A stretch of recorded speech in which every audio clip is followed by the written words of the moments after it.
இந்த ஆட்சி எப்படி போகுது, மக்கள் இதை எந்த அளவுக்கு ஏற்றுக்கொண்டிருக்காங்க, எவ்வளவு எதிர்பார்த்திருந்தாங்க, எந்த அளவு எதிர்பார்ப்பை அதிகரிச்சிருக்கிறது அப்படின்றது தொடர்பான ஒரு உத்தியோகபூர்வமான கணக்கெடுப்பு வெளியாகி இருக்கிறது.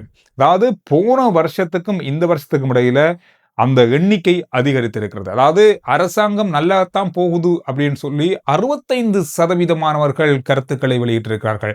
அண்மையில் எடுக்கப்பட்ட கருத்து கணிப்பு, அதாவது இந்த மாதம், போன மாதம் ஜனவரி 24 இருந்து பிப்ரவரி இந்த வருஷம் 3ஆம் தேதி வரைக்கும் எடுக்கப்பட்ட கணக்கில் தான் இந்த தரவுகள் வெளியாகி இருக்கிறது. அதாவது அரசாங்கம் இப்பொழுது 60% நெருங்கி, அதையும் தாண்டி சென்றிருக்கிறது. அதாவது பொருளாதாரத்தினுடைய வளர்ச்சி எப்படி இருக்கு அப்படின்றதுக்கான கேள்விக்கு 65% நல்லா தான் போகுது அப்படின்னு சொல்லியிருக்காங்க. நாட்டினுடைய அரசியல் தன்மை அல்லது அரசாங்கத்தின் மீது மக்கள் வைத்திருக்கிற நம்பிக்கை 59% அதிகரித்திருக்கிறது.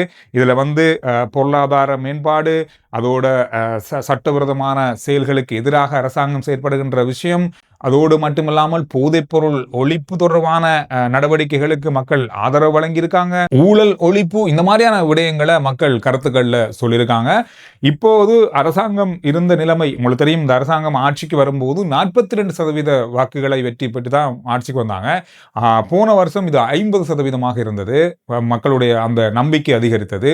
இப்பொழுது 59, 65% வரைக்கும் உயர்ந்திருக்கிறது. இது ஒரு பெரிய ஒரு முன்னேற்றகரமான விஷயமாக பார்க்கப்படுது. இது யாருமே எவ்வளவு வேகமா எதிர்பார்க்கல அப்படின்னு கூட சொல்லலாம். காரணம், 6 மாசத்துல இந்த ஆட்சி கவுண்டரும், 1 வருஷத்துல இந்த ஆட்சி கவுண்டரும், இன்னும் கொஞ்ச நாள் தான், அடுத்த ஜனவரிக்கு, அடுத்த டிசம்பருக்கு இன்னொரு ஜனாதிபதி என்று எதிர்க்கட்சிகளுடைய பிரச்சாரங்களுக்கு மத்தியிலும் மக்கள் இந்த அரசாங்கத்தின் மீது மிகப்பெரிய அளவான நம்பிக்கையை வைத்திருக்கிறார்கள் என்றதுக்கான ஒரு கணக்கெடுப்பாக இது பார்க்கப்படுகிறது. இந்த கணக்கெடுப்பு பற்றி நீங்க என்ன நினைக்கிறீங்கன்றத கருத்துக்கள்ல சொல்லுங்க. இந்த அரசாங்கத்தினுடைய நிலைமை எப்படி இருக்கு அப்படின்றத கணக்கிட்டு 100க்கு எத்தனை புள்ளிகள் உங்களால வழங்க முடியும் என்றதையும் கருத்துக்கள்ல சொல்லுங்க.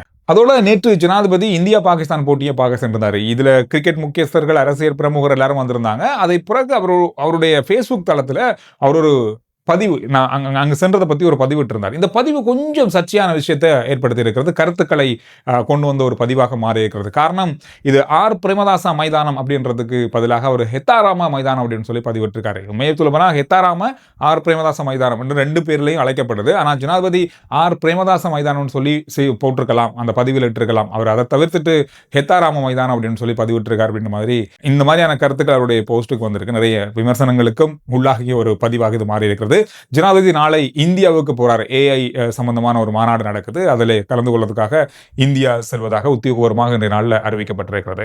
நேற்றைய நாளில் மட்டும் இலங்கையில 31,525 சோதனைகள் நடந்திருக்கிறது. வீதிகளில், போக்குவரத்து நேரங்களில், எல்லா இடமும். இதுல 853 பேர் கைது செய்யப்பட்டிருக்காங்க. மிக மிக முக்கியமான குற்றச்செயல்களோடு சம்பந்தப்பட்ட, தேடப்பட்டு வந்த, நீண்ட நாட்களாக தேடப்பட்டு வந்த பலர் இதில் கைது செய்யப்பட்டிருக்கிறதாக சொல்லப்பட்டிருக்கு. இன்னும் ஒரு பரிதாபமான, ஒரு கவலைக்குரிய விஷயம் சொன்னா, நீராட போகும்போது ஏற்படுற மரணங்கள் இலங்கையில் அதிகரித்து கொண்டே இருக்கிறது.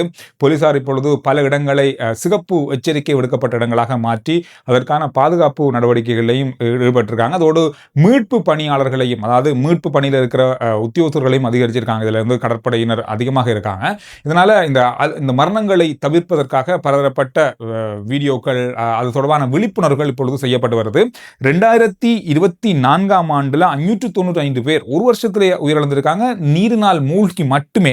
2025ல் அது குறைஞ்சிருக்கு, 358ஆக குறைஞ்சிருக்கு. ஆனாலும் இதுவும் அதிகமானது அப்படின்னு சொல்லப்படுது. ஆபத்தான ஒரு விஷயம் தான். இவ்வளவு உயிரிழப்பு தேவையில்லாதது அப்படின்ற மாதிரி இப்பொழுது விழிப்புணர்வுகள் செய்யப்படுகிறது. இந்த வருஷத்துல மட்டும், இந்த 2 மாதம் கூட முடியல, 1.5 மாசம் தான், 24 பேர் உயிரிழந்திருக்காங்க. நீரில் மூழ்க போய், அதாவது பாதுகாப்பு இல்லாத இடங்கள்ல நீராட போய் இப்படி உயிரிழப்புகள் ஏற்பட்டிருக்கிறது. மிக அவதானமாக இருங்க. இது ஒரு மிக முக்கியமான ஒரு விழிப்புணர்வாக இருக்கட்டும். நிறைய பேர் நீச்சல் தெரியும் அப்படின்றதுக்காக போகும்போது திடீரென்று வார அலைகள், திடீரென்று வார நீர்வீழ்ச்சியில் வர அதிக நீர் ஓட்டங்களால இந்த உயிரிழப்புகள் ஏற்படுவதாகத்தான் சொல்லப்படுது. எனவே மிக அவதானம். அண்மை நாட்களை நாங்கள் கவனிச்ச ஒரு விஷயம், அதிகளவான தண்டனைகள், மரண தண்டனைகள் விதிக்கப்பட்ட தீர்ப்புகளை நாங்கள் பார்த்தோம். இந்த மரண தண்டனை விதிக்கப்பட்டு இதுவரைக்கும் இலங்கையில 817 பேர் இருக்காங்க. இதுவரைக்கும், இப்போது வரைக்கும் சிறைகளில் இருக்காங்க. இதுல 19 பெண்கள் உள்ளடக்கப்படுறாங்க. இதுல 311 பேர் ஆயுள் தண்டனை கைதிகளாக இருக்காங்க. இந்த ஆயுள் தண்டனை கைதிகள் நாடுகளில் 70 பேர் வெளிநாட்டவர்கள் என்பது குறிப்பிடத்தக்கது. இந்த மாதிரி ஒரு முக்கியமான தரவு இன்றைய நாளில் பார்க்க கிடைச்சது. 2 நாளைக்கு முதல்ல நம்ம ஒரு செய்தி பார்த்தோம். நானும் அந்த நம்ம வீடியோவில் சொல்லியிருந்தேன். வாகனத்துடைய விலை ஏப்ரல் மாதத்திலிருந்து அதிகரிக்க வாய்ப்புகள் இருக்கு அப்படின்ற மாதிரி ஊகிக்கப்படுது.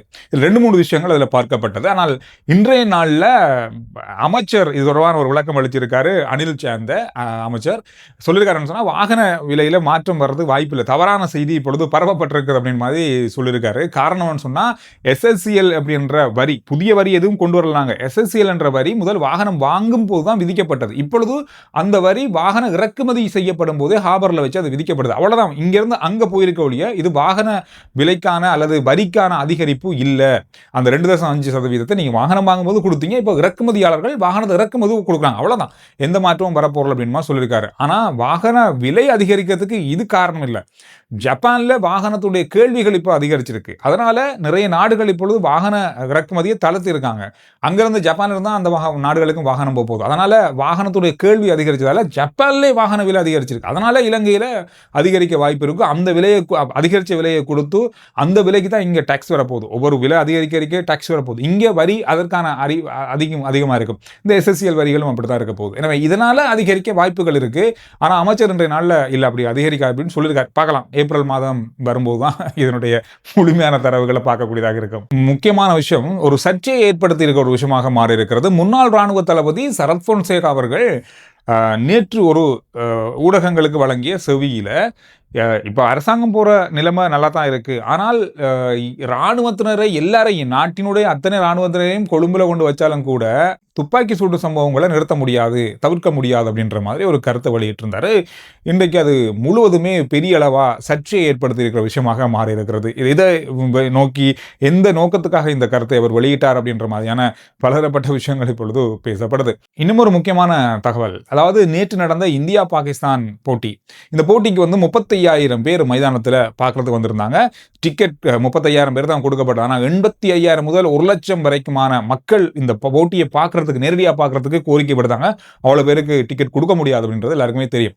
ஆனா இதுல இன்னும் ஒரு முக்கியமான விஷயம் தான், நிறைய நாடுகள்ல இருந்து மக்கள் வந்திருந்தாங்க. இந்தியா, பாகிஸ்தான், அமெரிக்கா, பங்களாதேஷ், எல்லா நாட்டுல இருந்து நிறைய பேர் வந்திருந்தாங்க. சிறப்பான ஒரு விஷயம், 15 சிறப்பு தனியார் விமானங்கள்ல வந்திருக்காங்க நிறைய பேர். சிறப்பான தனியார் விமானங்கள், அதாவது எந்த ஏர்லைன்ஸுக்கும் சொந்தம் இல்லாத தனியார் விமானங்கள். ஒவ்வொருத்தரும் ஒவ்வொரு நாடுகளில் பெரிய பெரியவங்க, பணக்காரர்கள் விமானங்கள் வச்சிருப்பாங்க. அந்த விமானங்களை புக் பண்ணி ரசிகர்கள் 15 விமானங்கள்ல வந்திருக்காங்க. இது இன்றைய நாளில் கட்நாயக்க விமான நிலையத்தின் மூலமாக கிடைக்கப்பட்ட தரவுகள்ல இருந்து பெறப்பட்ட செய்தி.